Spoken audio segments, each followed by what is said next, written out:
Ya, Anda kembali di One on One, masih bersama saya. Saat ini ada Menteri Sosial Saifullah Yusuf. Kita masih membahas bagaimana kemudian 100 titik sekolah rakyat yang sudah launching pada Juli kali ini. Banyak apresiasi, banyak pula yang kemudian memberikan pertanyaan, Pak Menteri. Salah satunya adalah dengan sistem asrama yang ada ini, seperti pertanyaan menggantung saya tadi. Bagaimana kemudian nasib dari anak-anak yang selama ini menjadi tulang punggung bagi orang tuanya, membantu orang tua dan juga keluarga mencari nafkah? Jadi yang pertama tadi kan lingkungan yang berkualitas. Yang kedua, bahwa sebelum anak-anak ini resmi menjadi siswa sekolah rakyat, itu kita survei, kita berkunjung ke rumahnya, bicara dari hati ke hati dengan orang tuanya. Jadi kalau satu-satu itu, Pak? Satu-satu. Jumlahnya banyak? Ya, satu-satu ya. Satu-satu. Oke. Memang kita datengin satu-satu, dan kalau memang beliau tidak bersedia, kita tidak paksa. Ada syarat-syaratnya, bisa sekolah di sini, memang berasrama, ya, untuk makan dan lain-lain disiapkan gratis, tapi syarat-syaratnya harus mengikuti seluruh tata tertib yang ada di sekolah rakyat. Bapak Presiden dari awal menyampaikan kepada kami pesan betul bahwa seluruh orang tua yang rindu kepada muridnya, kepada anaknya, mohon maaf, karena kapanpun bisa mengunjungi sekolah rakyat, dibuka sepenuhnya. Kapanpun orang tuanya rindu, diperbolehkan. Ini arahan pertama dari Bapak Presiden waktu itu. Nah, untuk itulah sebelum sekolah di sini kita dialog dari hati. Ada yang enggak mau, ya enggak apa-apa, enggak dipaksa. Ada yang mau, ya langsung. Tapi banyak juga kan yang menjadi tulang punggung keluarga? Ya banyak, tapi ini enggak boleh. Kalau dia udah sekolah di sini, ya mereka harus diberi dukungan penuh. Kita harus ada tanda tangan para orang tuanya. Jangan diganggu sampai dia lulus, sampai bisa menuntaskan, kalau bisa sampai SMA. Nah, setelah rembukan selesai, baru boleh sekolah di sini gitu. Itu proses panjang jadi artinya? Prosesnya lumayan panjang, ya 2-3 bulan lah untuk seleksi siswa. Dengan akhirnya persetujuan tentunya dari pihak siswa dan juga keluarganya, begitu ya. Pertanyaan berikutnya begini, Pak Mensos, kalau kita berbicara mengenai anak-anak yang targetnya adalah miskin dan juga miskin ekstrim, tentu dari segi wawasan dan juga pelajaran tidak bisa kemudian mengikuti kurikulum yang ada seperti di sekolah-sekolah negeri pada umumnya. Mohon maaf, ini kita harus jabarkan begini. Artinya bagaimana kemudian kurikulum yang disiapkan di sekolah rakyat ini bagi mereka? Pertama tentu ada kurikulum seperti sekolah-sekolah formal.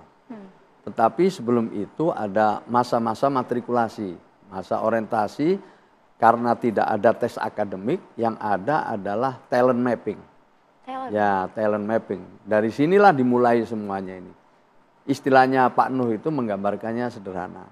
Sesungguhnya setiap anak ini punya kejeniusannya masing-masing. Punya talentnya masing-masing.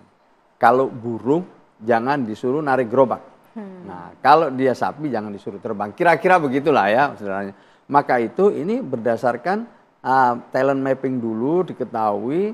Ya tentu ada nanti yang harus sama pembelajaran matematikanya, misalnya bahasa Indonesianya, bahasa Inggrisnya, gitu. Ada yang memang anak-anak harus didampingi betul supaya punya pemahaman yang sama ketika nanti memasuki yang namanya kurikulum formal. Oke, artinya ada kurikulum khusus juga? Iya, kurikulumnya khusus dan formal, disamakan dengan yang lain-lain, tetapi ada yang khusus. Kan di antara anak-anak ini ada mungkin yang belajar bisa lebih cepat, tapi ada juga yang lambat. Nah, yang cepat maupun yang lambat ini bisa difasilitasi dan bisa dibimbing oleh guru-gurunya dengan melihat kapasitas dan kemampuan mereka masing-masing. Oke, jadi memang sudah disiapkan sebenarnya khusus bagi mereka yang mungkin sejatinya sebelumnya mungkin tidak bisa mengejar kurikulum formal pada umumnya, begitu ya. Iya. Tapi bagaimana dengan begini, Pak? Banyak yang kemudian mengkaitkan sekolah rakyat dengan stigma. Lagi-lagi stigma. Bagaimana memisahkan stigma sekolah rakyat, sekolahnya, mohon maaf ini ya, miskin dan juga miskin ekstrim nih. Iya. Bagaimana kemudian ini kan menjadi beban tersendiri bagi anak-anak, Pak Mensos? Ya dari awal udah kita ajak dialog. Bahwa anak-anakku semua, ini dari awal ya, tidak hanya saya ketemu. Mereka kita tanya bagaimana pandangan mereka tentang orang tuanya. Rata-rata mereka bangga sama orang tuanya. Orang tuanya ini rata-rata buruh serabutan. Buruh serabutan dengan gaji yang tidak jelas. Ya. Ada anaknya pemulung, ada yang sudah ditinggal ayahnya, ada yang kira-kira itu rata-rata penghasilannya di bawah 1 juta sebulan, orang tuanya itu dengan tanggungan keluarga 4 atau 5 orang gitu. Jadi ini semua sudah kita lihat ya, dan tentu mereka kita beri satu pemahaman yang baik bahwa mereka bisa menjadi lebih baik, bisa sukses melebihi orang tuanya. Oke, artinya kemudian ini tidak menjadi masalah, tidak menjadi isu tersendiri pada saat nanti jika kemudian mereka mungkin saja mencari pekerjaan, bersekolah di universitas tinggi. Ya, kita harus fasilitasi. Jadi kalau dia pengen meneruskan kuliah ya harus dibimbing untuk supaya bisa berkuliah, bisa sekolah atau meneruskan kuliah gitu. Harus dibimbing secara khusus. Tapi bagi yang ingin nanti selesai sekolah di tingkat SMA mau bekerja, ya dia harus dibimbing. Mungkin ada yang ingin jadi pengusaha, mungkin ada yang ingin jadi pegawai atau ingin jadi apalah macam-macam profesi. Itu tinggal didorong aja kan, udah ada ininya. Kami percaya Kementerian Sosial di bawah Pak Menteri bekerja cukup luar biasa lah untuk kemudian membawa anak-anak ini bisa naik kelas dengan wawasan yang luar biasa dan juga menjadi generasi emas. Kami percaya juga dengan anak-anak ini yang pasti bisa mengejar itu. Tapi bagaimana dengan lingkungan di luar ya Pak? Artinya lingkungan kerja misalnya. Mungkin tidak sih gitu ya. Kami khawatir begitu pada saat nanti kemudian mereka memasuki dunia kerja yang begitu keras ini ya Pak ya. Pada saat dilihat sekolah rakyat. Ada stigma tersendiri begitu loh Pak. Mungkin tidak menjadi isu di masa depan. Enggak, insya Allah lah. Nanti kita lihat aja, jangan-jangan malah mereka yang dicari. Wah. Saya sudah melakukan sejumlah semacam studi banding lah ke beberapa sekolah ya yang selama ini memang memberikan kesempatan dari keluarga yang tidak mampu. Mohon maaf, saya nyebutnya dalam istilah statistik itu miskin atau miskin ekstrim. Setelah diberi pendidikan ya dengan sungguh-sungguh fasilitas yang memadai, mereka menjadi orang-orang yang percaya diri, orang-orang yang diterima di berbagai perguruan tinggi baik di dalam negeri maupun di luar negeri. Salah satunya saya lihat di CT Arsa milik salah satu pengusaha kita yang sukses. Itu salah satu contoh aja. Oke, harapannya juga lapangan pekerjaan juga terbuka lebar untuk mereka tanpa memandang stigma itu tadi ya. Tapi insya Allah lah, nanti kalau memang proses pendidikannya baik, kita lihat 3 tahun yang akan datang, kemudian anak-anak bisa dilihat kemampuannya, ya otomatis stigma itu akan hilang. Jadi ini waktu yang akan menjawab. Waktu yang akan menjawab, karena anggarannya juga nggak sedikit untuk sekolah rakyat ini ya Pak Menteri. Tolong benarkan saya jika kemudian salah Pak. Betul satu sekolah ini kemudian memiliki anggaran sekitar 100 miliar rupiah? Jadi begini ya, kalau anggaran itu tentu dihitung lah.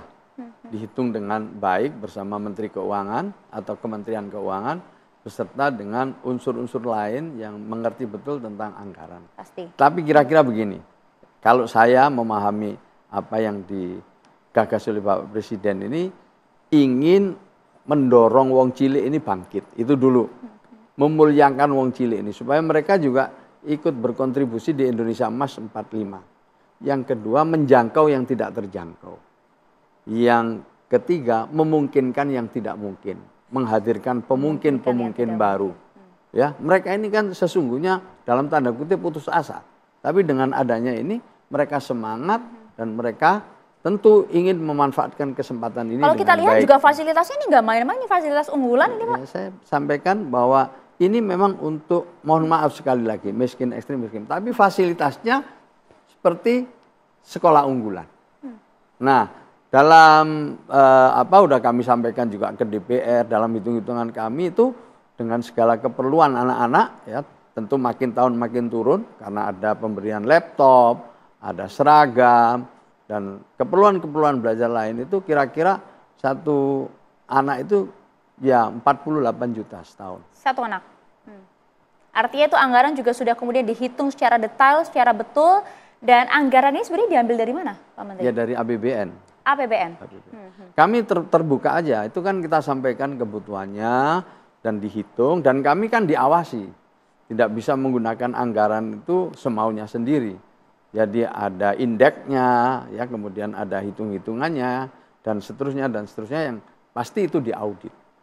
Ya. Pasti itu diaudit. Pasti diaudit. Banyak yang mempertanyakan apakah kemudian ini juga ada kaitannya dengan bansos yang dibatasi begitu loh Pak Mensos. Kita akan bahas soal bansos ya kayak sesaat lagi Pak Mensos ya. Ya, Siap. Oke, sesaat lagi kami akan hadir untuk Anda pemirsa.